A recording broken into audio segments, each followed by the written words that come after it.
पवित्र श्रीमद् भागवत गीता, पवित्र चारों वेद, पवित्र कुरान शरीफ, पवित्र बाइबल, पवित्र गुरु ग्रंथ साहिब, पवित्र कबीर साहिब की वाणी में छुपे हुए गूढ़ रहस्य अर्थात तत्व को जानने के लिए कृपया अवश्य सुनिए जगत गुरु तत्वदर्शी संत रामपाल जी महाराज के मंगल प्रवचन। अब यहां देखिएगा, ये एक ब्रह्मांड है।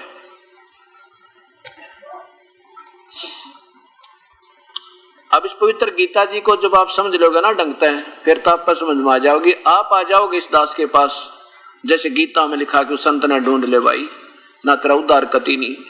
अब ये देखिएगा, ये एक ब्रह्मांड है और इस एक ब्रह्मांड में ये श्री विष्णु जी का लोक है, ये श्री ब्रह्मा जी का, ये श्री शिव जी का, और ये एक एक गुण युक्त है। और इन तीनों की प्रभुता इस पृथ्वी लोक और स्वर्गलोक और इस पाताल लोक पर है। ये पाताल लोक है। ये यहां बैठकर अपनी इनकी एक एक नारे लोक राजधानी है इन भगवानों की। यहां से ये कंट्रोल करते हैं एक एक विभाग, यानी इनका एक एक विभाग है इन तीनों लोकों में, स्वर्गलोक, पृथ्वीलोक और पाताल लोक में। और ये काल स्वयं प्रत्येक ब्रह्मांड में एक अलग से स्थान बनाकर वहां बिल्कुल ऐसा कट ऑफ किया, इसने कोई नहीं जा सकता यहाँ पर, ना ब्रह्मा जा सके, ना विष्णु जा सके, ना शिव जा सके, ना देवी जा सकती। ये देवी को भी अपनी शक्ति से वहां बुलाता है जब ये तीन पुत्रों की उत्पत्ति करता है। और ये स्वयं एक ब्रह्मांड में ये स्वयं मुख्यमंत्री काल और इसके पुत्र तीनों मंत्री, ये केवल एक ब्रह्मांड में। अब देखिएगा इस काल के ऐसे ऐसे 21 ब्रह्मांड तो ये काल के हैं, ब्रह्म के। और इस एक ब्रह्मांड में ये ब्रह्मा विष्णु महेश एक विभाग के मंत्री हैं। ये सर्ववासुदेव नहीं हुए क्योंकि एक विभाग में व्यापक हैं। और ऐसे ऐसे ये 5 ब्रह्मांडों का एक ग्रुप बना के एक महाब्रह्मांड बना रखा है। ऐसे ऐसे 20 ब्रह्मांडों को रोक कर 4 महाब्रह्मांडों में 20 ब्रह्मांडों को रोका है। और 21 महाब्रह्मांड इस काल ने स्वयं अपनी महाब्रह्मांड रूप में एक ब्रह्मांड अपनी राजधानी रूप में रखा है। और ये काल केवल इन 20 ब्रह्मांडों में ही 21 ब्रह्मांडों में व्यापक है, ये वह सर्वव्यापक नहीं है। अब देखो, अब स्थिति देखो वासुदेव भगवान की, जिसे वासुदेव कहा जा सकता है। श्री कृष्ण के पिताजी का नाम वासुदेव था क्योंकि वेदों में वासुदेव एक बहुत उत्तम नाम है। और वेदों के आधार पर ब्राह्मण लोग, गुरु लोग अपने अनुयायियों के पुत्रों का नाम रख देते थे, वासुदेव बहुत अच्छा नाम है। लेकिन श्री कृष्ण वासुदेव नहीं थे, ना विष्णु वासुदेव है। अब देखो, ये एक 21 ब्रह्मांड में काल तो इसमें व्यापक है, यानी इतना ही व्यापक है, सर्वव्यापक नहीं है। और ये परब्रह्म अपने 7 संग ब्रह्मांडों में व्यापक है, ये सर्वव्यापक नहीं है। और ये पूर्ण परमात्मा, ये सर्वव्यापक वासुदेव है जो अपने ब्रह्मांडों में भी व्यापक, परब्रह्म के ब्रह्मांडों में व्यापक और ज्योति निरंजन के ब्रह्मांडों में भी व्यापक, ये वासुदेव है। अब जैसे प्रधानमंत्री या राष्ट्रपति सारे प्रांतों में भी व्यापक और प्रत्येक प्रांत के प्रत्येक मंत्री के विभाग में भी व्यापक, अर्थात वो कण कण में व्यापक है। उसकी सत्ता, उसकी खौफ, उसका डर, उसका भय, वो निराकार रूप में उसकी शक्ति सब में व्यापक है और वो आकार में अपने स्थान पर। ऐसे ही हर भगवान की स्थिति है। सब प्रभु आकार में है, विष्णु, श्री ब्रह्मा, श्री शिव और ब्रह्म, परब्रह्म और ये पूर्ण ब्रह्म सब मनुष्य जैसे हैं, लेकिन उन तक इनकी पहुंच ना हुई, प्राप्ति नहीं हो पाई। इसलिए वर्तमान के ऋषियों ने, इन ऋषि लोगों ने अपनी सोच से उनको निराकार कह के अपनी थ्योरी के न्यारे शास्त्र बना दिया जिनको उपनिषद कहा जाता है। हमने इन वेदों को फिर देखना है। उपनिषद क्या है? वो तो एक व्यक्ति विशेष का अपना अनुभव है और वो जहां तक इन पवित्र शास्त्रों से मिलता है तो ठीक है, इनसे नहीं मिलता है तो वो सत्य नहीं है, पूरा नहीं है। हमारे शास्त्रों को हमने फिर देखना। अब इसमें क्या आया कि वासुदेव सर्वमिति स्वयं आत्मा सो दुर्लभ है। ओए होए, क्या बताते हैं? करोड़ों में कोई है नहीं रे झूम करा, अरबों में कोई गर्क सुन रही झूम करा। एक पंजाब से एक पुण्यात्मा, कबीर परमेश्वर की प्यारी आत्मा गरीबदास को, जब कबीर साहब ने गरीबदास जी को, जो हरियाणा में गरीबदास जी हुए छुडानी गांव में, उनको सचखंड सतलोक पूर्ण परमात्मा स्वयं ही आकर के कबीर साहब स्वयं आए थे और सतलोक लेकर गए थे। फिर सारी स्थिति सब ब्रह्मांडों की, इस सारे ब्रह्मांडों की रचना और सब कहाँ का क्या क्या हो रहा है, ब्रह्मा विष्णु महेश की क्या स्थिति है, ये सब दिखा करके वापस छोड़ दिया था। जबकि गरीबदास जी के शरीर को मृत समझकर इनको जलाने की तैयारी कर दी गई थी। उस समय चिता के ऊपर इनको वापस होश आया था आत्मा वापस आई थी। उसके बाद गरीबदास जी ने उस परम पिता पूर्ण ब्रह्म सतपुरुष सचखंड के रहने वाले मालिक कबीर साहिब की महिमा बताई कि हम सुल्तानी नानक तारे दादू को उपदेश दिया, ये जात जुला भेद नहीं पाया, वो काशी माए कबीर होया। तो गरीबदास के पास एक पंजाब से राम राय नाम के, क्योंकि उस समय तक ये सिंह नाम ज्यादा नहीं पड़े थे, कोई राम राय, कोई कृपाराम, को धन्ना, इस तरह के नाम सिखों के पूर्वजों के हुआ करते थे। तो राम राय जी आए, उनको ऐसे सुना था कि छुड़ाने में एक बहुत बड़े महापुरुष रहते हैं, तो वहां जाकर उनको ज्ञान सुना। जिस परमेश्वर ने यह सच्चाई बताई तो वो राम राय और झुमकरा, जैसे गांव में एक नया नाम निकाल लिया करें एक वास्तविक नाम से अन्य, राम राय उर्फ झुमकरा भी से कहते थे, वास्तविक नाम उसका राम राय था। तब उस राम राय ने अर्थात झुमकरा ने कहा, परमात्मा ये ज्ञान अब तक कहां छुपा था, किसी ने क्यों नहीं बताया हमारे तय, ये हमारा कैसे दुर्भाग्य रहा। तब क्या बताया उस परमात्मा को आंखों देखने के बाद गरीबदास जी की प्यारी आत्मा गरीबदास जी ने कि क्या बता कि तत्व भेद कोई ना कह रे झुमकरा, ये पैसे ऊपर नाच सुनो रे झुमकरा। तत्व भेद कोई नहीं जानता, इन्हें तो अपनी रोजी रोटी का धंधा बना रखा भाई, ये नहीं जानते भगवान के बारे में, सबको गुमराह किए बैठे हैं संत जन, आप भी धोखे मरिए, आपको भी गुमराह कर रहे हैं। और कहा भगवान फिर हमने तो बहुत संत देखे हैं, बहुत संतों के पास गए, उनके पास यही व्याख्याएं मिलती जुलती मिली है, ये जो रास्ता आप बता रहे हो ये तो प्रभु हमने कभी नहीं सुना। तब क्या बताया कि करोड़ों में कोई है नहीं रे झुमकरा, कोई अरबों में कोई गर्क सुनो रे झुमकरा। इस संत ने बता, इस मार्ग को बताने वाला संत अरब संतों में पाओगा, तो ना अरबों में करोड़ों में भी नहीं पाओ भाई। ओए होए, अब संत माने मार्गदर्शक, भक्ति बताने वाले, उनको हम संत, वैसे संत की परिभाषा जब समझोगे तो बहुत दूर बात है संत कहते हैं, लेकिन हमने इनको सबको संत ही गुरु मान रखा है। कैसे? जैसे एक गांव में अगर 10,000 की आबादी है तो 5,000 गुरु पाओगे, पक्की बात समझ लेना। क्यों? कोई नई लड़की आवेगी ब्याही, उसका लड़का होगा, बालक होगा, तो पहले तो अपनी सास ने पूछेगी अब क्या करना इसका, वह बताओगी बाहर लीगा दर दे बेटी। फिर पड़ोसन आवेगी, वह बताओगी इसका भीतर लीगा दर दे बेबे। तीसरी आवेगी, वह नो कहेगी चौराहे वाली की बोल दे 25 रुपये, तेरा बेटा सुखी रहेगा। फिर आओगी नो थारा गुड़गांव में आड़ी की मान है, उसकी पूछ दे। पांचवी वाह, यानी 10,000 की आबादी में 5,000 गुरु हैं। और फिर ये रामकृष्ण ब्रह्मा विष्णु महेश और ब्रह्मा हनुमान आदि की पूजा बताने वाले की भी गिनती को ना, तो सारे संसार में नो के अरब संतों में मार्गदर्शकों में तो न कोई पाओगा भाई, ये आम नहीं है। ऐसे गीता प्रमाण दे रही, बहुनाम जन्मा नाम अंते ज्ञानवान माम प्रपद्यते। और वासुदेव सर्वमिति स महात्मा सुदुर्लभ है। सुदुर्लभ मन मुश्किल से मिलने वाला है वो संत जो तत्वदर्शी है, ये बताने वाला कि ये परमात्मा इनसे कोई और है। जैसे गीता जी के 15वें अध्याय के 16 और 17 श्लोक को फिर देखो कि ये समझा देगा ना, वो वास्तव में पूर्ण परमात्मा पूजा की योग्यता इनसे भी भिन्न है, वो अलग है। वो तो नहीं होगा भाई बड़ी मुश्किल से मिलेगा तुझे, ये पवित्र गीता जी।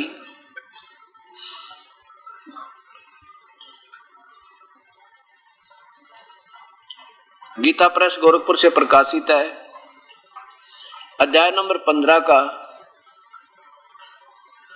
और श्लोक नंबर फिर 16 और 17 देखियो। वो उत्तम पुरुष, वो पुरुषोत्तम वासुदेव कौन है?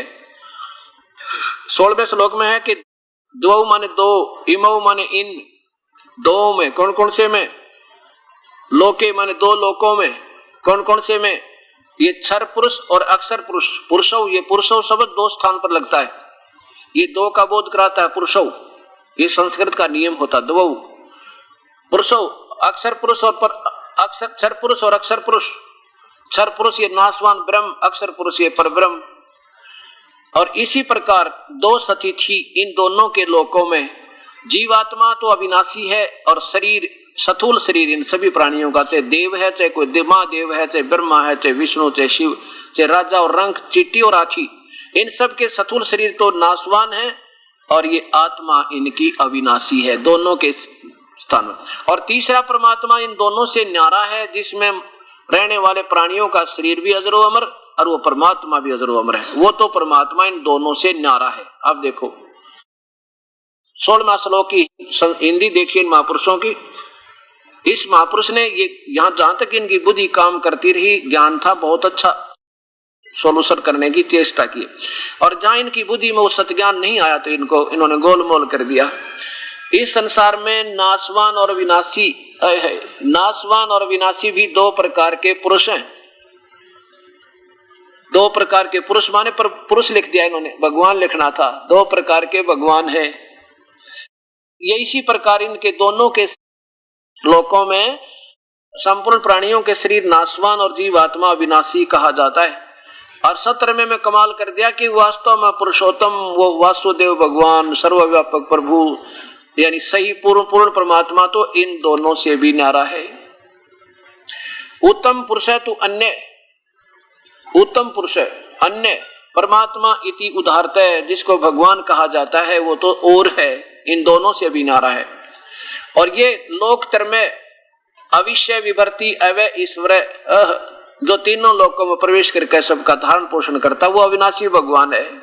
देखो नीचे सरलार्थ देखिएगा। उत्तम पुरुष तो अन्य ही यानी सही भगवान वास्तव में परमेश्वर पुरुषोत्तम वासुदेव तो कोई और ही है, जो तीनों लोकों में प्रवेश करके सबका धारण पोषण करता है। अविनाशी परमेश्वर परमात्मा इस प्रकार कहा गया है। अब यहाँ आपको क्या करेंगे ये अनजान लोग नो कहेंगे, देख 18वें श्लोक में भगवान कहता है मैं पुरुषोत्तम हूं।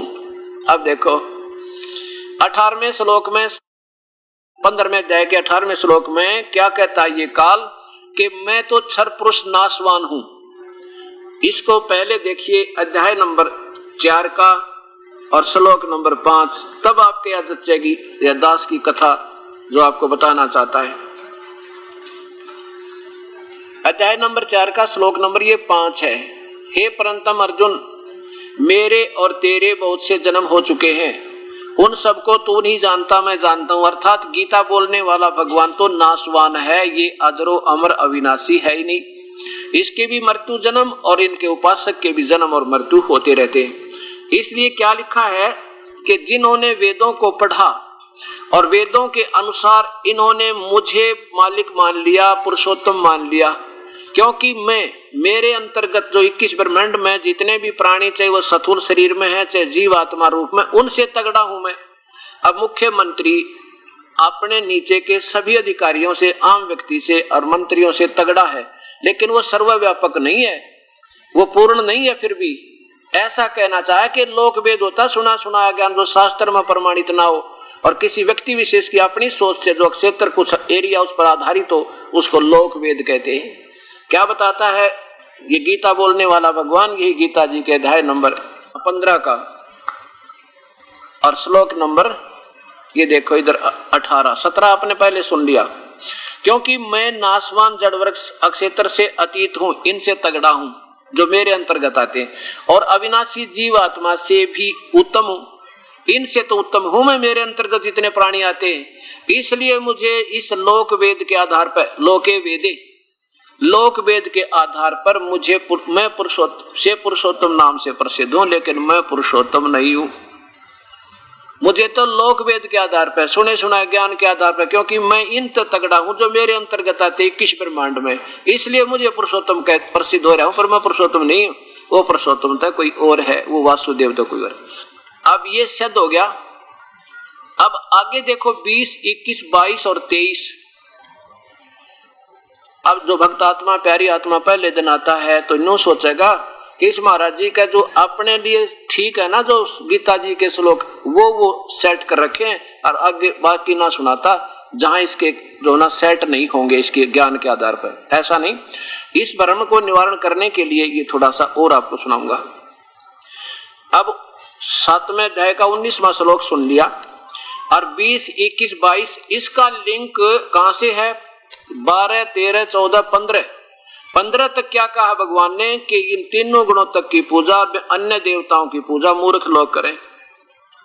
15वें श्लोक में 7वें अध्याय के में क्या कहा है कि इस तीनों गुणों तक की पूजा, रजगुण ब्रह्मा, सतगुण विष्णु, तम गुण शिव जी, यहां तक की पूजा ये मूर्ख लोग करते हैं, नादान राक्षस स्वभाव को धारण किए हुए। अब इससे लिंक आगे 20वें श्लोक का होगा। अपनी महिमा बता के फिर उनको फिर दोबारा लताड़ता है परमात्मा कि ये अन्य देवताओं की पूजा करने वाले नादान मूर्ख, इनको क्या लाभ होगा। ये देखिए अध्याय नंबर 7 का और श्लोक नंबर यहां देखो, इधर 15 14 देखो पहले। क्योंकि यह अलौकिक अर्थात अति अद्भुत त्रिगुणमयी मेरी माया, रजगुण ब्रह्मा, सतगुण विष्णु, तमगुण शिव जी के द्वारा फैलाई गई ये रचना का जाल, ये त्रिगुणमयी माया जो इनसे होने वाली, इनकी पूजा से होने वाला लाभ है, ये कहते हैं कि ये बड़ी खतरनाक है, दुस्तर है। और जो व्यक्ति, जो साधक मुझको भजता है, यानी ब्रह्मा विष्णु महेश और अन्य देवताओं को छोड़कर जो मुझको भजता है, तो इनसे अच्छा लाभ मुझसे मिलता है, इनसे ऊपर उठ जाता है, इनका उल्लंघन कर जाता है।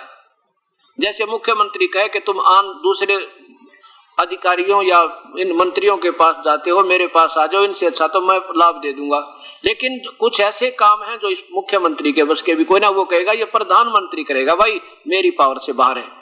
तो यहाँ बताया है कि मुझे नहीं बचते, जो मुझे बचते हैं तो इन माया का यानी ब्रह्मा विष्णु महेश अच्छी लाभ मुझसे प्राप्त करते हैं। आगे देखो 15वें में लिखा है कि माया के द्वारा यानी तीनों भगवानों के द्वारा क्षणिक सुख, इनकी भक्ति से क्षणिक लाभ प्राप्त करके ये प्राणी इन्हीं पाश्रित हो गए नादान, और इसलिए इनको भक्ति तो बनी नहीं पर ये राक्षस बन गए।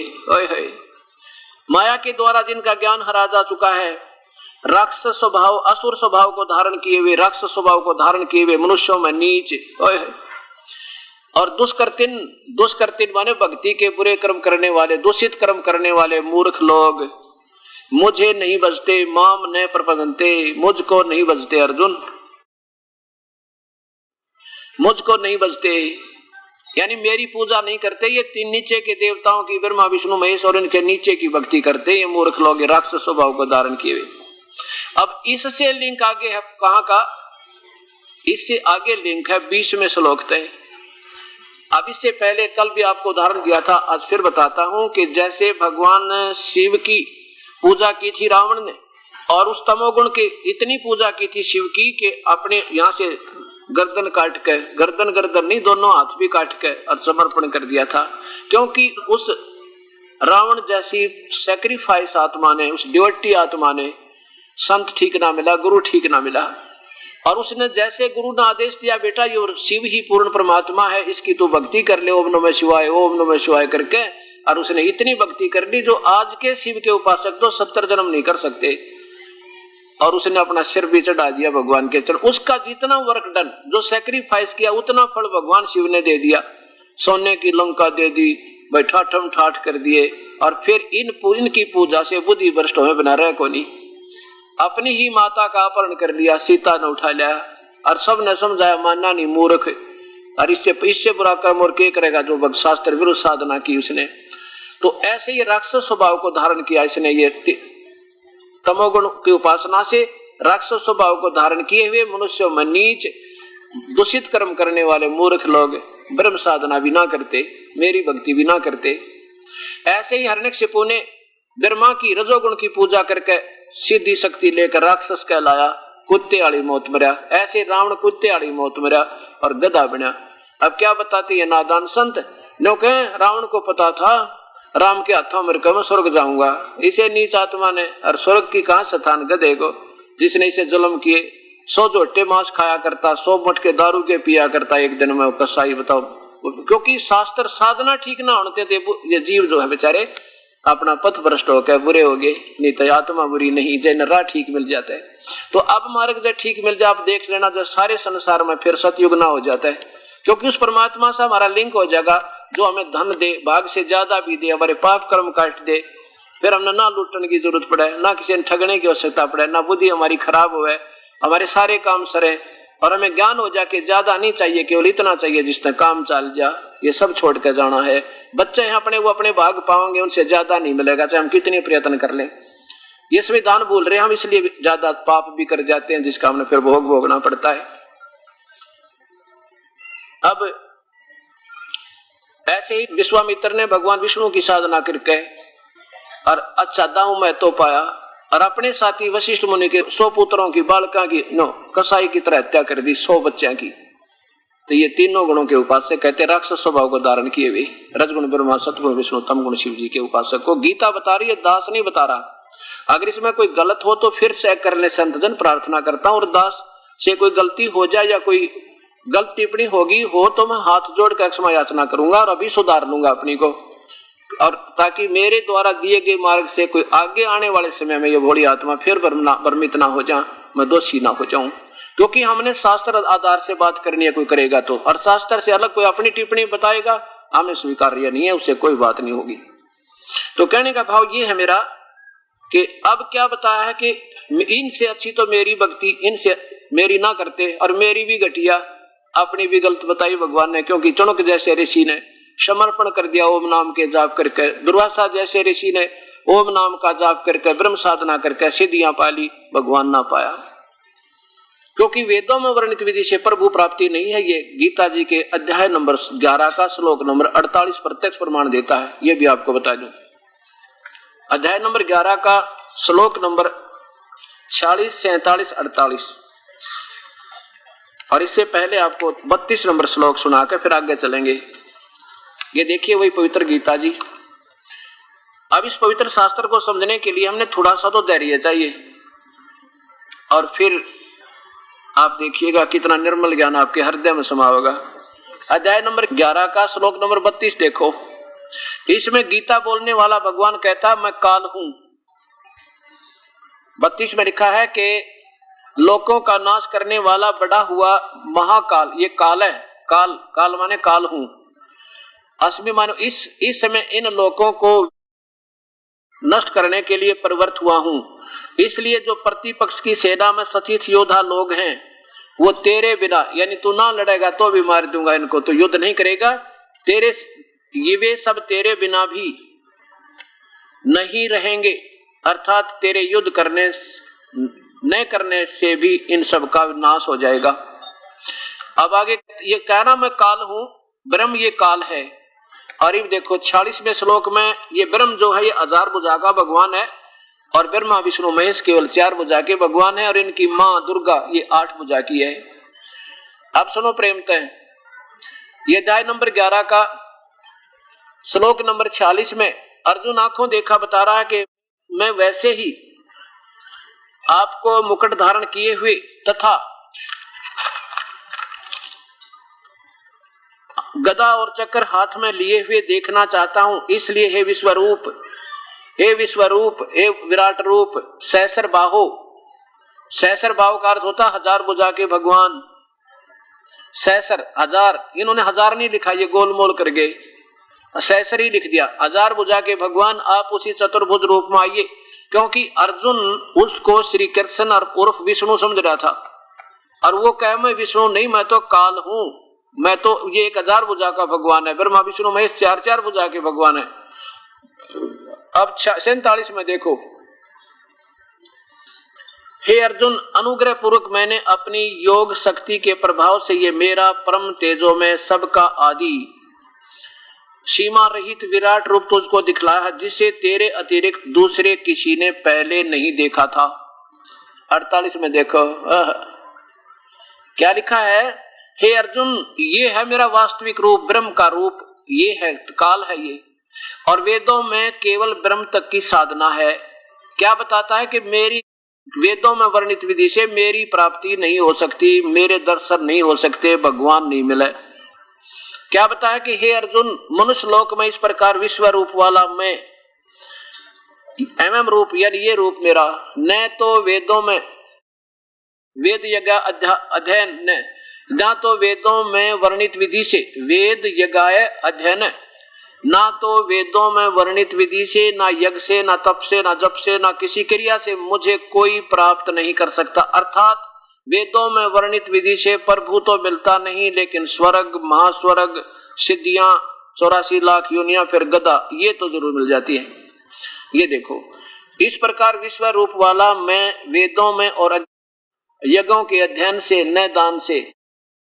फिर देखो, हे अर्जुन, मनुष्य लोक में इस प्रकार विश्व रूप वाला मैं न वेदों और यज्ञों के अध्ययन से, न दान से, न क्रियाओं से और न उग्र तपों से तेरे अतिरिक्त किसी दूसरे द्वारा देखा जा सकता हूं। आगे भी नहीं देखा जा सकता और पहले भी नहीं देखा था।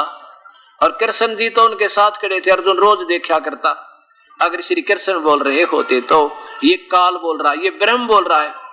और ये ब्रह्म कहता है कि मेरी पूजा अगर तूने करनी है अर्जुन, ये 8वें अध्याय के 13वें श्लोक में, वो तो केवल ओम नाम है और कोई अक्षर नहीं नाम जाप करने का। अब देखो 8वें अध्याय का 13वां श्लोक, यही पवित्र गीता जी, ये नीचे ही 13वां श्लोक है। ये 13वां श्लोक, ये संधि छेद अच्छी तरह लिखा है इस महात्मा ने, आप ध्यान से देखो। ओम इति एकाक्षरम, ओम केवल ये एक अक्षर, ब्रह्म माम, माम ब्रह्म, मुझ ब्रह्म का, व्यवहारण माने उच्चारण करके, अनुसमरण माने स्मरण करने का। मेरा तो ओम नाम है और कोई अक्षर नहीं, एक अक्षर ओम है मेरे जाप करने का, मुझ ब्रह्म का, माम ब्रह्म, मुझ ब्रह्म का, मुझ काल का, और कोई अक्षर ही नहीं है। ये विष्णु का सहस्रनामा, श्री शिव जी का सहस्रनामा, कहते ये कोई मंत्र नहीं है, ये तो मनमाना आचरण, अपने बनाए हुए घड़े हुए ऋषियों के ये बनाए हुए मंत्र हैं, ये नहीं है। ओम नमः शिवाय, ओम भगवते वासुदेव नमः, और ये जो राधे राधे श्याम मिला दे, राधे हरे कृष्ण हरे राम, कहते ये कोई जाप नहीं है। केवल ओम नाम से प्रभु की भक्ति प्रारंभ होती है इस ब्रह्म की। अब देखो क्या कहते हैं, ओम इति एकाक्षरम ब्रह्म माम ब्रह्म, मुझ ब्रह्म का, व्यवहारण मन उच्चारण करके, अनुस्मरण स्मरण करने का। और ये कैसे करना है, ये प्रति तजंत देहम, आखिरी सांस तक जपते रहना होगा। तजंत देहम, तजन देहम, देह छोड़ने तक, अंतिम श्वास तक। और ये याति परमाम गति, जो ऐसे करता रहेगा तो मेरे वाली परम गति को प्राप्त होगा। मेरे वाली यानी ब्रह्म लोक में पहुंच जाएगा। लेकिन मेरी परम गति भी घटिया तो घटिया है, वह पूरी कोई ना, ये भी स्पष्ट कर दिया, वो भी पूर्ण नहीं है। लेकिन मेरी जो परम गति, मेरे से अंतिम लाभ लेने वाले ने इस ओम नाम के जाप को अंतिम सांस तक जपना होगा। ये प्रति तजन देहम, स माने वह याति परमाम गति, वह मेरी परम गति को प्राप्त होता। और मेरी परम गति घटिया, 7वें अध्याय का 18वां श्लोक स्पष्ट कर दिया अभी आपके सामने, क्योंकि इससे लिंक हो जाता है एक दूसरे का। और इससे आप देखिए, फिर हम इसी 7वें अध्याय में आते हैं। ये 7वें अध्याय का श्लोक नंबर 18 में फिर भगवान खुद ये ब्रह्म कहता है कि उदारा सर्व एवं एते ज्ञानी तू आत्मा एवं मे मतम। ये मेरे विचार में ये उदार आत्मा जिन्होंने वेदों को जैसा समझा उसके आधार पर ये लग गए मुझे पूर्ण परमात्मा मान के ओम नाम के जापते हैं। ये है तो बेचारी प्यारी आत्मा, नेक आत्मा, उदार है, प्रभु पाने के लिए समर्पण है। लेकिन आश्रित से ही वो आश्रित रही, वो प्यारी आत्मा, युक्त आत्मा, लीन आत्मा, माम माने मेरे में, मेरी अनुत्तमा माने घटिया तो घटिया, गति माने उस परम गति मुड़ जरे। और मेरी परम गति वो है जो ओम नाम का जाप अंतिम सांस तक करता रहे। इससे इसका सीधा लिंक बनाए। अब आगे देखो, अब हम 19वां आपको सुना चुके हैं इसी 7वें अध्याय का। अब 20 देखो, 15वें से लिंक अब 20 का हो गया। क्या है, उन भोगों की कामना द्वारा जिनका ज्ञान हरा जा चुका है, जिस देव से जितना लाभ होता है वो वहीं तक जिनकी बुद्धि रुकी हुई है और उन्हीं से सीमित हैं, तो उन अपने स्वभाव से प्रेरित होकर उस नियम को धारण किए करके अन्य देवताओं, अन्य देवता पर पदंते, दूसरे भगवानों की, दूसरे देवताओं की पूजा करते हैं। ब्रह्म त नीचे ब्रह्मा विष्णु महेश आन देवता माते हैं। और पूर्ण परमात्मा की भक्ति करेंगे तो ब्रह्म पर ब्रह्म भी आन देवता में आ जाते, अन्य देवता में आ जाते, पर पूजते हैं। नीचे देखो अब 21वें श्लोक में, जो सकाम भक्त जिस देवता के स्वरूप को श्रद्धा से पूजना चाहता है, उस भक्त की श्रद्धा को मैं उसी देवता के प्रति स्थिर करता हूं। अब जैसे मुख्यमंत्री कहे कि मेरे पास नहीं आता तो तू किसी थानेदार ते ऐसा चौथ मेल करे बैठा है तो अक्षणिक लाभ है भाई वो, और उसको मैंने थोड़ी सी सहायता दे रखी, राहत जिसके शक्ति दे रखी है, जिससे वो अक्षणिक लाभ तुझे दे रहा पर वो पूर्ण लाभ तुझे नहीं दे सकता। ये भाव है भगवान का कहने का। आगे देखो उसके उसी में आश्रित करता हूं। अगना मानता था पर कुएं में पड़कर मर ले, ना मानता था पूज ले उन देवताओं ने। मतलब भाव ये है भगवान का कहने का। आगे देखो 22वां, वह व्यक्ति उस श्रद्धा से युक्त होकर उस देवता को पूजन करता है और उस देवता से मेरे द्वारा ही विधान किए हुए, यानी मुख्यमंत्री कहता मैंने इन मंत्रियों को, नीचे के अधिकारियों को छोटी मोटी शक्ति दे रखी है और उसी से छोटा मोटा लाभ तुम्हें मिल रहा है, ये पूर्ण लाभ नहीं है, निसंदेह प्राप्त करता। आगे देखो 23 में मैं कमाल कर दिया, 23 में मैं कमाल कर दिया, सारा रिजेक्ट कर दिया। क्या बताया कि परंतु उन अल्प बुद्धि वालों का, कहते बुद्धिहीनों का वो अक्षणिक सुख है और देवताओं को पूजते भी हैं, जिसकी बुद्धि जहां डट रही है, रुक रही है, वहां आश्रित हुए बैठे हैं, उन अल्प बुद्धि वालों का वह फल नाशवान है और अन्य देवताओं के पूजने वाले देवताओं को प्राप्त होते हैं और मेरे भक्त मुझको ही प्राप्त होते हैं। ये तो सीधा ही है, ब्रह्म साधना करेगा ब्रह्म को प्राप्त होगा, उस परमात्मा की भक्ति करेगा उसको प्राप्त होगा। दो भगवानों का गीता जी में सीधा लिंक है। अब देखो 24 में मैं क्या कहा और 25 में मैं क्या कहा, इसी के 7वां अध्याय चल रहा है गीता जी का। अब इसको क्योंकि उस भ्रम को निवारण करने के लिए कहीं ये ना सोचे कि महाराज जी का जो अपने समझ माव है ना उन श्लोकों को सिलेक्ट किया हुआ है बाकी गीता छोड़ दी, ऐसा नहीं मिलेगा आपको, क्योंकि एक दिन के सत्संग में सारा ज्ञान नहीं दिया जा सकता। अब देखिएगा अध्याय नंबर 7 का और श्लोक नंबर 23 सुन लिया आपने, ये 24 सुनो। बुद्धिहीन पुरुष मेरे अनुतम अविनाशी परम भाव को नहीं जानते। क्या नहीं जानते कि मैं कभी किसी के सामने जैसा मैं हूं, मैं काल हूं, ऐसा हूं अर्जुन, मैं कभी ऐसा नहीं दर्शन देता, चाहे को तप करो चाहे जप करो, मैं गुप्त रहता हूं और हूं ऐसा ही। क्या परम भाव को, मेरे अनुतम माने घटिया अविनाशी भाव को नहीं जानते कि मैं अब अव्यक्त माने निराकार। लोग तो मुझे निराकार माने अव्यक्त का अर्थ होता जो ज्यों का त्यों ना दिखे, है तो वह मनुष्य पर दिखाई ना दे कभी भी किसी साधना, तो उसको अव्यक्त कहते हैं। मुझ अव्यक्त माने मुझे मन इंद्रियों से परे मुझ सचिदानंद घन परमात्मा को मनुष्य की भांति जन्म कर है। ये मुझे कृष्ण मान रहे होंगे, मैं कृष्ण नहीं हूं। इसका सीधा अर्थ ये बनता है कि मुझ अव्यक्तम माम व्यक्तिम अपनम मनन्ते। संस्कृत देख लो, सीधी बताओ है, मुझे मैं कभी किसी के सामने व्यक्तिगत रूप में नहीं आता, इसलिए मुझे अव्यक्त कहते हैं। और माम अव्यक्त को ये व्यक्ति मन व्यक्ति भाव में यानी कृष्ण मान रहे होंगे, मैं कृष्ण नहीं हूं। सीधी सी बात है। आगे देखो क्यों नहीं हूं, 25वां बताओ है। अपनी योग माया से छिपा हुआ हूं तो मैं मानुष जैसा हूं, लेकिन अपनी शक्ति तो मैं छुपा रहता हूं, किसी का सामने ना आता। आज आया हूं तेरे सामने, मैं अपनी योग माया से छिपा हुआ, मैं सबके प्रत्यक्ष नहीं होता। मैं हूं तो न्योका न्यू, पर मैं सब ने दिखाई नहीं देता। ये तो तेरे ताई आज मौज करी मैंने, आप मेर करके दिखाया अपना वास्तविक रूप। यह अज्ञानी जन समुदाय, ये जो सामने लोग और आने वाले जो गीता को समझने वाले अज्ञानी जन समुदाय मुझ अजम अवम मुझ अविनाशी जन्म रहित अविनाशी परमेश्वर को नहीं जानता। मुझे नहीं जानते, इसलिए मुझे कृष्ण रूप में मानेंगे, क्योंकि ये मेरे बारे में जानकार नहीं है कि मैं कभी किसी के सामने एज इट इज नहीं आता, चाहे वो तप करो चाहे जप करो चाहे कुछ भी करो। अब इसी का हम आगे, इसमें आगे तो ये छोटी मोटी वैसे ही तुलनात्मक सी बातें हैं, यहाँ देखिए। अब 29वां श्लोक लेते हैं हम। 29वें श्लोक में क्या लिखा है कि जिसने अर्जुन ये नो पता लग गया कि मैं तो काल हूं और मेरी पूजा से जन्म मृत्यु नहीं मिट सकती, जन्म कर्म दंड नहीं कटे, और भाई और फिर जिसने वो पूर्ण संत मिल गया, जिसको सारा तत्व भेद हो गया, सब आध्यात्मिक ज्ञान से वो परिचित हो गया, वो फिर या मेरे लोक की कोई इच्छा नहीं करेगा, वो तो जन्म मृत्यु से छूटने के लिए प्रयत्न करेगा। इसका सीधा अर्थ है क्या है।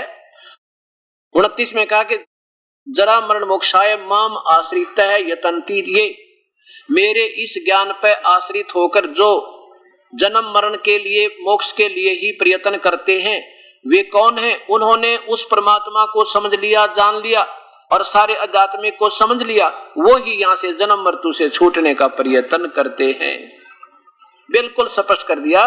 ते माने वे, ब्रह्म तत् ब्रह्म उस परमात्मा को, विदु माने और जानते हैं, कृष्णम माने सारे, अध्यात्म माने सारे इस भक्ति मार्ग को समझ चुके हैं और वही सब कर्मों से परिचित हो गए। वो फिर यहाँ का कोई साधना ना देवी की, ना देव की, ना मेरी, ना परब्रह्म की, वो तो पूर्ण परमात्मा की भक्ति करते हैं जो उसको समझ चुके। अब 29 में कहा कि तत्व, ये देखना, यहाँ हिंदी देखो, जो मेरे शरण होकर आश्रित माने मैं जो तुम्हें ज्ञान दे रहा हूं इस पर जो आश्रित हो गए, इसने सच समझ लिया जिसने, और वो संत ढूंढ लिया जो परम तत्वदर्शी संत है, आश्रित होकर जरा और मृत्यु के छूटने, मोक्ष माने मोक्ष मुक्ति के लिए प्रयत्न करते हैं वे पुरुष, वे तत्, वे माने वे, तत् माने उस, ब्रह्म माने परमात्मा को, तत् ब्रह्म उस परमात्मा को, संपूर्ण अध्यात्म को तथा संपूर्ण कर्मों को जानते हैं। उनको पूरा ज्ञान हो चुका है, उस परमात्मा को समझ चुके हैं, सारे अध्यात्मिक कर्म को भी जान चुके हैं, तो वो ही यहाँ से जन्म मरण के लिए छूटने का प्रयत्न करते। अब ये 30वां अंतिम अध्याय है इसका, इस 7वें श्लोक का ये समाप्त हो गया। अब 8वां यहीं प्रारंभ होता है। 8वें अध्याय में अर्जुन पूछता पहले ही श्लोक में कि हे भगवान, फिर कौन है वो तत्परम, कौन है वो परमात्मा, और क्या है वो अध्यात्मिक कर्म? अध्यात्मिक कर्म तो ये बता रहा, मैं नहीं बता सकता, तो उपसंत बताओगा। अब क्या पूछा पहले श्लोक में, हे पुरुषोत्तम, किम तत्परम किम, वह ब्रह्म क्या है, वो कौन है वो परमात्मा, कौन है वो परमात्मा? फिर तीसरे श्लोक में भगवान उत्तर देता है, 8वें अध्याय के में, 8वें अध्याय के में तीसरे श्लोक में भगवान ब्रह्म उत्तर देता है, परम अक्षर ब्रह्म है वो, तो वो तीसरे नंबर का भगवान जो उत्तम पुरुषत्व अन्य, वो तो परम अक्षर ब्रह्म है, और मैं अध्यात्म हूं, मैं फलाना हूं, ये बात की उसकी अपनी टिप्पणी है। अब देखो 5वें में देखो, अब 5वें में क्या कहता कि अर्जुन, अब यहां से देखना 8वें अध्याय में तोड़ पाड़ दिया भगवान ने, कति कमाल कर दिया, भिन्न भिन्न व्याख्या अपनी भी और उस परम पिता की न्यारी न्यारी दे दी। अब क्या था, जो व्यक्ति, जो साधक अंत काल में भी मुझको ही स्मरण करता हुआ शरीर त्याग कर जाता है, वह मेरे मदभावम यानी मेरे से मिलने वाली राहत में के अंदर हो जाता, मेरे जैसा, मेरे साक्षात स्वरूप को प्राप्त होता है। इसका साक्षात स्वरूप नहीं लिखना चाहिए था, ये इनकी अपनी गलत टिप्पणी है। नहीं तो भगवान कहते कि मुझे कह रहे हैं कि मैं तो कभी किसी को प्राप्त हो ही नहीं सकता। मदभावम यानी मेरे में उसकी आस्था बन जाती है, मेरे में भाव वाला हो जाता है, सीधा अर्थ बने इसका। जो जैसे हमने किसी की पूजा करेंगे उसमें आस्था पर बनी रहेगी, उसके भाव में प्रभावित हो जाते। मेरे में मद भाव मान मेरे में भावित हो जाता, प्राप्त होता है, इसमें कोई संशय नहीं, यानी मेरे पास ही आ जाता है और मेरे ही लोक में रहता है, इसमें कोई शंका नहीं। आगे देखिए, अब 6 में क्या लिखा है, एक कुंती पुत्र, यह मनुष्य, यह साधक अंत काल में जिस जिस भगवान की भक्ति करता है, जिस जिस की भी भाव से स्मरण करता हुआ, भावम, ये देखो भाव माने भाव को, जिस जिस भाव को, जाने जिसने ब्रह्मा की पूजा की ब्रह्मा के लोक में गया, विष्णु की विष्णु के लोक में, शिव की शिव के लोक में, ब्रह्म की वो ब्रह्म लोक में, भाव से स्मरण करता हुआ शरीर का को त्याग करता है, तो उसको ही प्राप्त होता है और सदा उसी के भाव में भावित रहता है। क्लियर हो गया। अब 7वें में देखो, अब क्या कहता है अर्जुन, और मेरी शरण में रहना, तो भाई दोनों काम कर, युद्ध भी कर और भगवान मेरी भक्ति भी कर। इसलिए हे अर्जुन, सब समय में निरंतर मेरा स्मरण कर और युद्ध भी कर। इस प्रकार मुझ में अर्पण किए हुए मन बुद्धि से युक्त होकर निसंदेह तो मुझे ही प्राप्त होगा। 7वें तक तो अपनी महिमा बता दी। अब 8वें, 9वें और 10वें में 8वें अध्याय के श्लोकों में कमाल कर दिया। देखिए यहाँ देखो 8वां, ये 8वें का संस्कृत नीचे है, ये 8वां, और यहाँ क्या बताया है, हे पार्थ, यह नियम है परमेश्वर के ध्यान के अभ्यास रूप से योग से युक्त, परमेश्वर के और दूसरे परमात्मा के अभ्यास योग से युक्त दूसरी ओर न जाने वाले चित्त से निरंतर चिंतन करता हुआ परम प्रकाश रूप देव पुरुष को अर्थात परमेश्वर को ही प्राप्त होता है। परमेश्वर कोई और है, ये भगवान गीता बोल रहा है, वो अपनी स्थिति अलग बता रहा है कि वो परमात्मा, वो संत, उस परमात्मा परम दिव्यम पुरुषम यानी उस परम अक्षर पुरुष को ही प्राप्त होता है, वो पूर्ण ब्रह्म को प्राप्त होता है जो उसकी भक्ति अंतिम सांस तक करता है। आगे देखो 9वें में, जो सर्वज्ञ अनादि सबके नियंता सूक्ष्म से अति सूक्ष्म सबके धारण पोषण करने वाले वो तीसरे नंबर के परमात्मा 15वें अध्याय के 17वें श्लोक में लिखा है कि उत्तम पुरुष है तो और है, वो भगवान तो कोई और है जो तीनों लोकों में प्रवेश करके सबका धारण पोषण करता, वही अविनाशी भगवान है।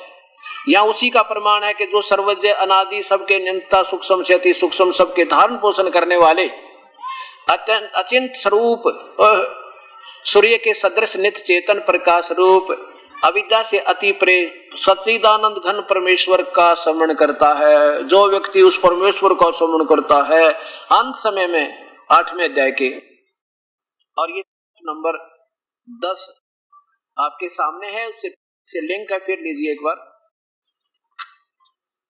8, 9, 10 को फिर लीजिए।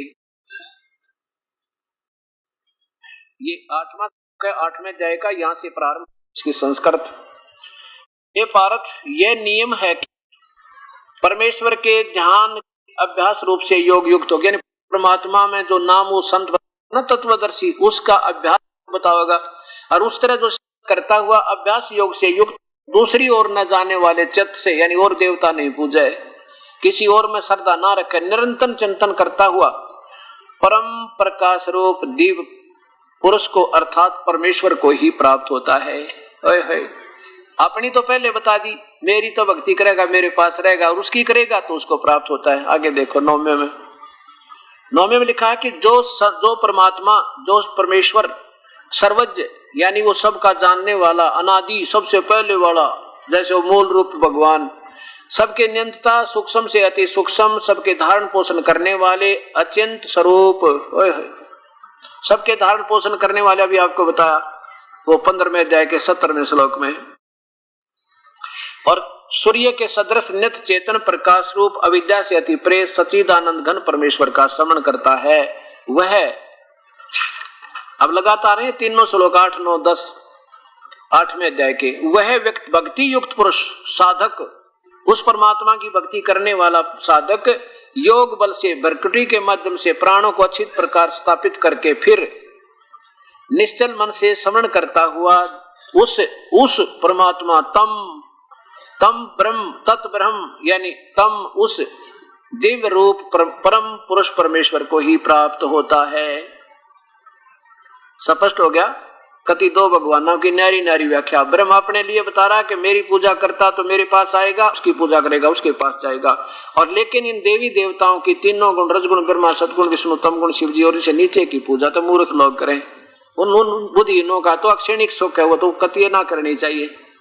अब देखो ये पवित्र गीता को समझने की कमी रही, ना इसके ज्ञान में कसर कति नहीं। और जब तक हमें ये सत्ज्ञान हमारे हृदय में नहीं समा होगा तो हम इस सारे ही आध्यात्मिक ज्ञान से वंचित रह जाएंगे। अब देखो फिर देख लो 2 श्लोक और इससे आपका बिल्कुल भ्रम निवारण फिर हो जाएगा।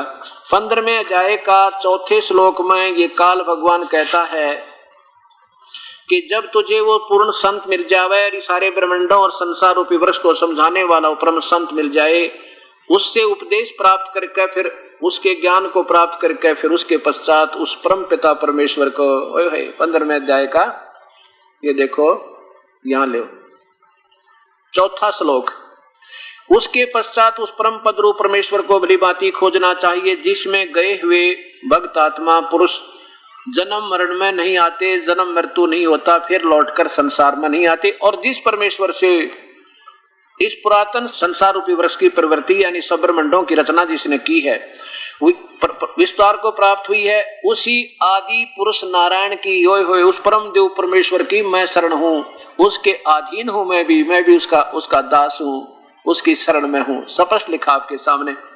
और इस प्रकार दृढ़ निश्चय करके उसी परमेश्वर का मनन और निधि ध्यान करना चाहिए। अब फिर देखो 18वें अध्याय का 62वां श्लोक, इससे फिर लिंक होगा, क्योंकि ये ऐसा अजीबोगरीब ज्ञान है, ऐसा सच कथा है कि इसको कई बार समझोगे, कई बार सुनोगे, जब वो पुराना रंग युगों युगों का हृदय से हटेगा। 18वें अध्याय का और ये 62वां श्लोक। हे भारत, सब प्रकार से उस परमेश्वर की शरण में जा जिसकी कृपा से, जिस उस परमात्मा की कृपा से ही परम शांति को तथा सनातन परम धाम को प्राप्त होगा, सतलोक चला जाएगा, जिसके बाद तेरी कभी मृत्यु नहीं होगी। और आगे देखो, अब इसके 63वें और 64वें श्लोक को फिर सुनो, क्योंकि 58वां अध्याय अंतिम अध्याय है पवित्र गीता जी का, और ये अंतिम श्लोक लगभग चल रहे हैं, क्योंकि 78वें श्लोक में समाप्त हो जाती है। अब 63वें श्लोक में कहता है कि ये सारा गीता का ज्ञान गुप्त से गुप्त था, यो तेरे तो ही बता दिया हमने। इस प्रकार ये गोपनीय यानी गुप्त से गुप्त ज्ञान मैंने तुझसे कह दिया, अब तेरी समझ में आवे न्यू कर ले। अब मेरी पूजा करनी है तो मेरी शरण में आ जा। इस रहस्ययुक्त ज्ञान को पूर्णतः भली भांति समझकर विचार कर जैसे चाहता है वो ऐसा कर ले। मेरी पूजा करनी है तो ठा हथियार युद्ध भी कर और स्मरण भी कर, और उसकी शरण चाहता न जाना है तो उस परमात्मा के पास उस संत न ढूंढ ले, फिर मेरी पूजा मुझ में छोड़ के उसके पास चला जा, फिर मैं तुझे सब पापों से मुक्त करूं। अब आगे देखो 64 में क्या कहा है कि एक और गुप्त बताऊं, मेरा पूज्य देव भी वही है, मैं उसकी पूजा करता हूं, वो मेरा भगवान है। संस्कार देखो, ये हिंदी नहीं समझ में आएगी आपके, क्योंकि इन संतों ने ये ज्ञान नहीं था पूरा। सर्वगुह्यतमम, सबसे गुप्त गुप्त और गुप्त बताऊं। भूय माने दोबारा, सुनो माने सुन, मैं माने मेरे, परम माने विशेष, वच माने वचन। अब मेरे और गुप्त गुप्त विशेष वचन और सुन ले। क्या बताना चाहता हूं कि मेरा पूज्य देव भी वही है। इष्ट में असी, संस्कार देखो, बालक तो बालक समझ जाए इसने। इष्ट माने इष्ट देव, असी माने है, मे माने मेरा, दृढ़ माने पक्का, नो डाउट, इति माने यही जिसकी तरफ मैं तेरा संकेत कर रहा हूं कि वो भगवान की शरण में चला जा। मेरा भी ये पक्का, इष्ट माने इष्ट देव, असी माने है, मे माने मेरा, दृढ़ इति यही जिसकी तरफ मैं संकेत करता हूं, ये मेरा भी पक्का, नो डाउट, निसंशय मेरा पूज्य देव है। तत्वक्षामि ते हितम, ये तेरे हित में कहूंगा, मैंने आज तक किसी को नहीं बताई यह बात। अब ये क्या लिखा, इन्होंने थोड़ी सी गलती अपने हिसाब से कर दी कि संपूर्ण गोपनीयों से भी गोपनीय, क्योंकि एक तो ऊपर बता दिया 63 में कि इस प्रकार ये गोपनीय से गोपनीय ज्ञान मैंने तुझे कह दिया। ये तो कह दिया कि जब मेरी शरण में आना तो मेरी भक्ति कर, उसकी शरण में जाना उसकी कर, ये गुप्त ज्ञान बता दिया। अब फिर कहा कि और गुप्त से गुप्त, संपूर्ण गोपनीयों से गोपनीय है, मेरे परम वचनों को और सुन, फिर सुन। अब यहां अगर ये ढंग से कर देते ना, मे माने मेरा, अतिशय माने पक्का, इष्ट माने पूज्य देव है, पहले सारी कहानी हो जाती। इष्ट माने पर यह कर दिया, इष्ट माने पूज्य देव लिखना था कि मेरा पूज्य देव यही है जिसकी तरफ मैं तुझे संकेत कर रहा हूं, सारी कहानी ठीक हो जाती। ऐसे ये बात आपके अब समझ में आएगी, कोई बात नहीं। पहले भी हम गीता को एक अनमोल शास्त्र जानकर संतों द्वारा उसकी टिप्पणी जैसी उनकी सोच ने काम किया, हमें बता दिया, हमने फाइनल कर ली। अब हम इनको पढ़ भी सकते हैं, हमारे शिक्षित बहन भाई बुजुर्ग सारे, कोई बालक को नहीं जिनको टॉफी देगा बड़ोले। हमारे पुरुष तो बड़ी आत्मा थी, जिन जैसे उनको बताया उन्होंने मान लिया, उनके आधार पर हम आगे चल रहे। हमने कोई इतना सोचने की आवश्यकता है ना समझी कि इसे महापुरुष हो ऋषि जन, उन्होंने ठीक निर्णय ले रखा होगा, लेकिन नहीं, ये तो ज्ञान किसी की पर्सनल प्रॉपर्टी नहीं है, ये मूल शास्त्र सबके लिए है। मूल ज्ञान इनमें सही है, लेकिन संतों के द्वारा दी गई सोच वो इनसे सही नहीं मिल रही, वो फिर ठीक कराएंगे। और फिर देखिए पूरा वर्ल्ड, पूरा संसार एक परम पिता पर आधारित होकर अपना कल्याण करवाएगा। ये ज्यादा समय नहीं लगेगा, क्योंकि परमात्मा हमारा एक है, ना कोई हिंदू है, ना मुसलमान, सिख, ना ईसाई, हम एक पिता की संतान, हमारा भगवान एक। हमारे चारों पवित्र शास्त्र, चारों धर्मों के एक का बात बताऊं, वो सामने दिखाऊंगा आपको, कति पिक्चर के ऊपर दिखाएंगे चारों धर्मों के अंदर क्या क्या लिखा है। बोलो सतगुरुदेव की। परम पिता परमात्मा पूर्ण ब्रह्म, सारी सृष्टि के रचनहार, कुल मालिक कबीर परमेश्वर की असीम रजा से इस पवित्र नगरी दिल्ली के अंदर ये अमर कथा 6 अप्रैल सन 2004 से प्रारंभ हुई। जिस पुण्य नगरी के पुण्योदय होते हैं वहां पर संत समागम प्रारंभ हुआ करते हैं, और जो पुण्यात्मा ऐसे शुभ समागम में आने का सुअवसर प्राप्त करती हैं वो बहुत ही पुण्यकर्मी और शुभ संस्कारी हंसात्मा हुआ करती हैं। कबीर परमेश्वर पूर्ण ब्रह्म ये सतपुरुष है, सतपुरुष मीन अविनाशी परमात्मा। सत्य माने शाश्वतम, सदा रहने वाला, जिसका कभी अस्तित्व समाप्त ना हुए, उसे सत्य कहते हैं। और पुरुष माने प्रभु, भगवान, सतपुरुष। अविनाशी परमात्मा सत्यनारायण। सत्यनारायण माने अविनाशी भगवान। अकाल मूर्त, जिस प्रभु का स्वरूप, क्योंकि परमात्मा मनुष्य जैसा है, आकार में है, जिस प्रभु का स्वरूप कभी काल के वश ना हो, जिसका कभी काल ना आवे, उसे अकाल पुरुष कहते हैं। शब्द कभी खंड नहीं होता, वो सत्य होता है। शब्द स्वरूपी राम अर्थात अविनाशी प्रभु। राम कहो, गॉड कहो, अल्लाह कहो, चाहे खुदा कहो, ये प्रभु के पर्यायवाची और भाषा भिन्न नाम होते हैं। वो परमात्मा पूर्ण ब्रह्म, वो सत्पुरुष स्वयं ही इस काल के लोक में आते हैं। अपने द्वारा रची हुई सृष्टि रचना को वही स्वयं बताते हैं और हमें ये ज्ञान देते हैं कि तुम इस काल के जाल में फंसे हुए हो और जन्म और मृत्यु में तुम असंख्य युग से पीड़ित हो। उस परमपिता के बिना कोई हमें ये नहीं बता सकता हम कौन हैं, कहां से आए हैं, हमारा वास्तविक ठिकाना कहाँ है। जो पुण्यात्मा कल से सत्संग में आ रहे हैं उनको ये तो पता लग गया होगा कि कौन परमात्मा, कौन प्रभु, कितनी सतिथि के हैं। और ये भी पता लग गया है कि कुल मालिक कोई और है, जो जिसमें गीता बोलने वाले भगवान भी संकेत कर रहे हैं और आपको वेदों में भी प्रमाण दिया जाएगा। वेद भी यही संकेत करते हैं जो गीता जी कर रही है।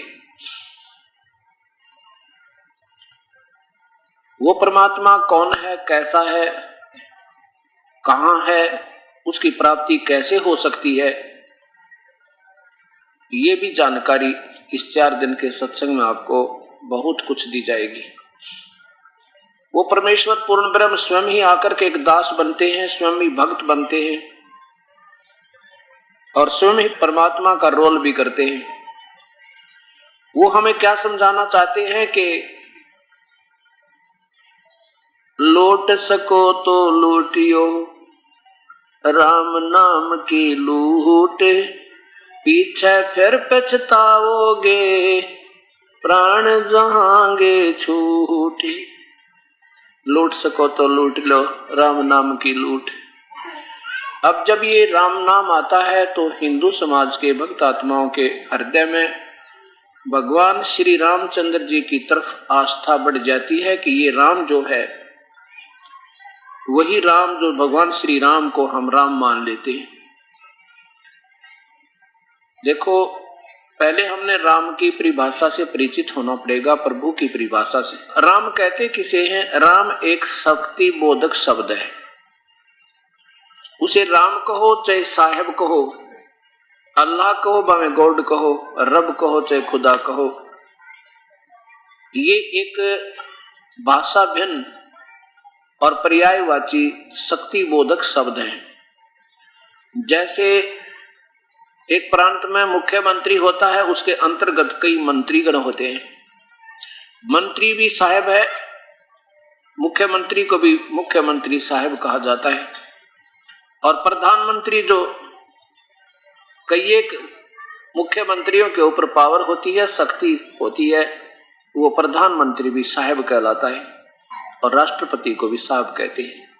लेकिन इन साहबों की, इन स्वामियों की, इन मालिकों की शक्ति में दिन और रात का अंतर होता चला जाता है।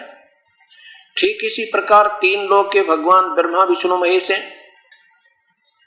3 लोक के एक विभाग के मंत्री एक ब्रह्मांड में, एक ब्रह्मांड में एक विभाग के मंत्री मिनिस्टर हैं। ये भी साहब हैं, राम हैं। ब्रह्मा विष्णु महेश भी राम हैं। इनके पिता 21 ब्रह्मांड के राम हैं। ये ब्रह्मा विष्णु महेश एक ब्रह्मांड में एक विभागीय मंत्री हैं, ये भी मालिक हैं, इनकी भी शक्ति है और इनके पिता मुख्यमंत्री का रोल करते हैं हर ब्रह्मांड में, 21 ब्रह्मांड में कुल।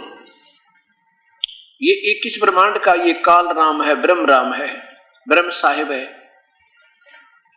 और 7 संग ब्रह्मांड का राम खुदा जो है राम साहिब को, ये परब्रह्म है अर्थात अक्षर पुरुष है।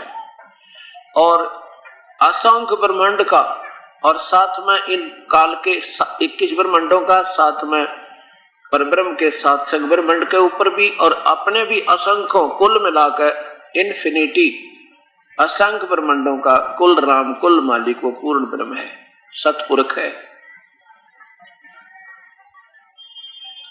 अब फिर देखिएगा, क्योंकि हर सत्संग में नई आत्मा आती है और उनको ये भूमिका नहीं मिलेगी तो वो इस 2 घंटे के सत्संग का आनंद प्राप्त नहीं कर सकेंगे, विचलित रहेगा उनका दिमाग। ये देखिएगा एक ब्रह्मांड है, इसको अंड भी कहते हैं क्योंकि इसका आकार अंडे जैसा है सारे के सारे का। और इसको पिंड कहते हैं क्योंकि पिंड शरीर को बोलते हैं संत भाषा में, पिंड। और ये पिंड जो है शरीर है, इस शरीर के अंदर एक ही ब्रह्मांड की जानकारी है, अन्य की नहीं है। इसी को अंड, इसी को ब्रह्मांड, इसी को पिंड भी कहते हैं। ये एक ब्रह्मांड है और इसमें ये एक ब्रह्म लोक अलग से इस काल भगवान ने, क्योंकि ये ब्रह्म जो है इन 21 ब्रह्मांडों का मालिक है, इसने ऐसी अपने राजधानी अलग से बनाई है। इसमें ये स्वयं यहाँ महाविष्णु रूप में रहता है और दुर्गा को महालक्ष्मी रूप में रखता है। यहाँ पर जो पुत्र होता है इन दोनों के सहयोग से उसको ये सतोगुण बनाकर और विष्णु नाम रख देते हैं, तो इसको बेहोश कर देते हैं। उसके बाद ये तमोगुण प्रधान क्षेत्र है, इसमें ये स्वयं सदाशिव महाशिव रूप में काल रहता है, ब्रह्म रहता है, क्षर पुरुष, और दुर्गा को महापार्वती रूप में रखता है। यहाँ जब इन दोनों के सहयोग से जो संतान उत्पत्ति होती है पुत्र, उसका नाम ये रुद्र और तमोगुण बना देते हैं, नाम रुद्र रख देते हैं। और जब ये रजोगुण प्रधान क्षेत्र में ये दोनों रहते हैं, दुर्गा और ये काल, ये महाब्रह्मा के रूप में रहता है, दुर्गा को मां सावित्री रूप में रखता है। यहाँ इन दोनों के संयोग से जो पुत्र उत्पन्न होता है उसको रजोगुण बना देते हैं और उसका नाम ब्रह्मा रख देते हैं। उसके बाद इन तीनों पुत्रों को जब ये सियाने बड़े हो जाते हैं, जवान हो जाते हैं, तब तक बेहोश रखते हैं और इनकी परवरिश जारी रखते हैं। इसके बाद इन तीनों को यहाँ लाते हैं, नीचे इनके 3 द्वीप और बना रखे इस ब्रह्मलोक तन्यारे। यहाँ विष्णु लोक, इसमें इनका पुत्र ब्रह्म काल का पुत्र विष्णु, साथ में इनकी शादी कर दी जाती है, ये लक्ष्मी रूप में एक इनके शादी कर दी जाती है। और यहाँ ब्रह्मा और सावित्री, शंकर और पार्वती, इन तीनों के 3 अलग से राजधानी बनाकर ये तीनों भगवान, ये तीनों मंत्री अपनी यहाँ राजधानियों से इन 3 लोकों के ऊपर कंट्रोल करते हैं। एक एक विभाग के मंत्री हैं। ये पृथ्वी लोक जिसमें हम बैठे हैं, स्वर्ग लोक, और ये नीचे पाताल लोक, इन तीनों में एक एक विभाग के मंत्री हैं। जैसे रजोगुण के दबाव से जीवों की उत्पत्ति करवाना भगवान ब्रह्मा का क्षेत्र है, यानी इसका विभाग है। और फिर संसारिक सुखों के ऊपर ये सारा जीवन बर्बाद कर देना, लगा रहना, ये इस गुण के प्रभाव से ये जीव कंट्रोल्ड होते हैं इनके द्वारा। और विष्णु जी का सतिथि बनाए रखना है, एक दूसरे मोह ममता पैदा करे रखना, अंतिम श्वास तक, मृत्यु तक इसका दिल यहाँ से हटे नहीं। और शंकर भगवान का काम यहाँ से मृत्यु कर देना। इन तीनों भगवानों का एक एक विभाग का ये मंत्री है इस एक ब्रह्मांड में। अब इस काल भगवान के पीछे ये एक ब्रह्मांड का लघु चित्र, ऐसे ऐसे इस काल भगवान के ज्योत निरंजन के 21 ब्रह्मांड हैं। ज्योत निरंजन अर्थात काल ब्रह्म के लोक 21 ब्रह्मांड का लघु चित्र। ये देखिएगा, ये मानो कोई सा भी एक इनमें से आपने देखा, इन सब में एक जैसी सचिथि है। ये पांच ब्रह्मांडों का एक ग्रुप बना के एक महाब्रह्मांड बनाया हुआ है। ऐसे ऐसे 4 महाब्रह्मांडों में 20 ब्रह्मांडों को रोका है और इनमें प्रत्येक में एक ब्रह्मा, एक विष्णु, एक शिव, एक विभागीय मंत्री होते हैं और काल स्वयं इनमें as a chief minister role करता है, मुख्यमंत्री बना रहता है इनमें। और फिर यहां से अलग इसने एक लोक, एक महाब्रह्मांड जितना स्थान लेकर ये भी बना रखा है अलग से अपनी राजधानी। अब ये 21 ब्रह्मांड हुए और ब्रह्मा विष्णु महेश केवल एक ब्रह्मांड में एक विभागीय मंत्री हुए, ये भी पावर रखते हैं। लेकिन इस परम पिता की तुलना में अब देखिए ये कहां स्थिति है इन भगवानों की, जब ये ज्ञान होने से जानकारी हुआ करती है।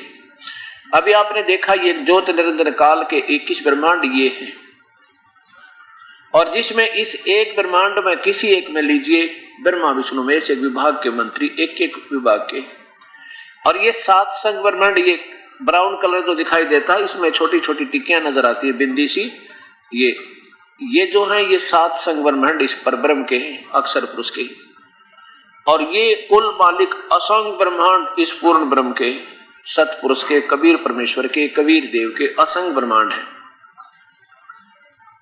अब यहां देखिएगा राम तो साहेब ये ब्रह्मा विष्णु महेश भी राम है, इनके पिता काल भी इतने क्षेत्र के राम है, और ये परब्रह्म भी केवल इतने क्षेत्र का राम है, और ये इन्फिनिटी, यहां भी अंत नहीं है, यहां भी अंत नहीं है, और ये ऊपर भी अलख लोक अगम लोक अनामी लोक में भी यही परमेश्वर स्वयं ही अन्य रूप धारण करके अपना कार्य करता है। ये कुल मालिक कबीर देव है।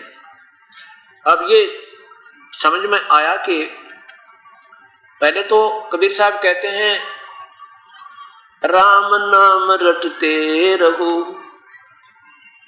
जब तक घट में प्राण, कबो तो दीन दयाल के बेनक पड़ेगी कान। राम नाम रटते रहो। अब ये देखना कि कौन से राम का नाम रटे। जैसे पवित्र गीता जी में आपने सुबह भी सुना,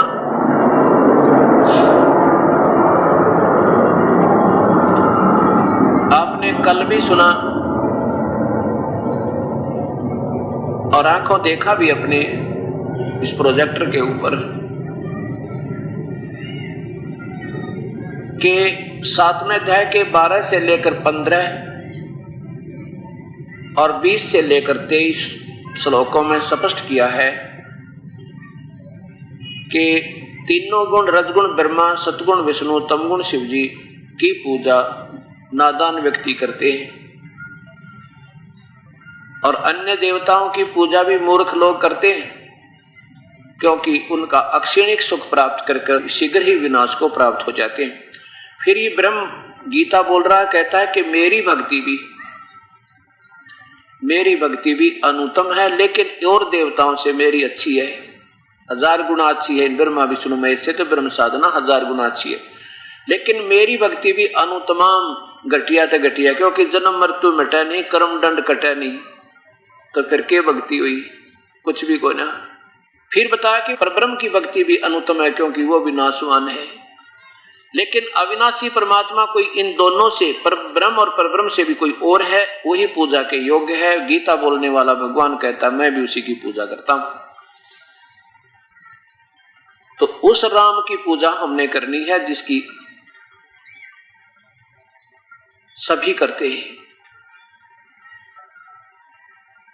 और उसी की पूजा से हमें पूर्ण लाभ होगा। जैसे एक साध्य सब सद, सब साध्य सब जावे, एक साध्य सब सद है। जैसे सुबह भी दिखा था, फिर दिखाएंगे, क्योंकि ये एक साध्य सब सद है। जब हम पौधा लगाएंगे भक्ति रूपी, तो इस जड़ को मिट्टी में या गमले में लगा कर उसकी सिंचाई शुरू करेंगे, पूजा शुरू करेंगे, तो अक्षर पुरुष एक पेड़ है, और निरंजन वा की डार, ये निरंजन ब्रह्म क्षर पुरुष ये डार है। इसके 3 बेटे हैं, 3 शाखा हैं, रजगुण ब्रह्मा, सतगुण विष्णु और तमगुण शिव जी। रजगुण ब्रह्मा, सतगुण विष्णु, तमगुण शिव जी, ये तीनों देवा शाखा हैं, तीनों गुण रूपी शाखा हैं, और ये पात रूप संसार हम यहां बैठे हैं। अब क्या बताया है, एक कैसा दे सब सद है। ये तना जो है ये परब्रह्म है, अक्षर पुरुष है, इसको परब्रह्म भी कहते हैं। ये तना अक्षर पुरुष परब्रह्म समझो इस पौधे का, और फिर ऊपर ये डार ब्रह्म क्षर पुरुष है, और ये तीनों देवा शाखा ब्रह्मा, रजगुण ब्रह्मा, सतगुण विष्णु, तमगुण शिव जी, और पात रूप संसार कबीर परमेश्वर अपने द्वारा रची हुई महिमा को आपको बता रहे हैं। अब हमने करना था ऐसे कि एक के साधे सब सद है, और हम ऐसे करने लगे, देवताओं को पूजने लगे, ब्रह्मा विष्णु महेश को पूजने लगे, मूल छोड़ दिया, उल्टा पौधा हो गया तो व्यर्थ हुआ। यही गीता जी बताती है कि वो नादान आत्मा कभी सफल नहीं हो सकते। एक कैसा दे सब सदे, सब साधे सब जावे, माली सिंचे मूल को तो यहाँ फले फूले गावे। अब ऐसे करना हमने, और कुछ भी नहीं, ना छोड़ना है ना कुछ करना है, हमने ऐसे करना जैसे अपनी पवित्र गीता बतावे।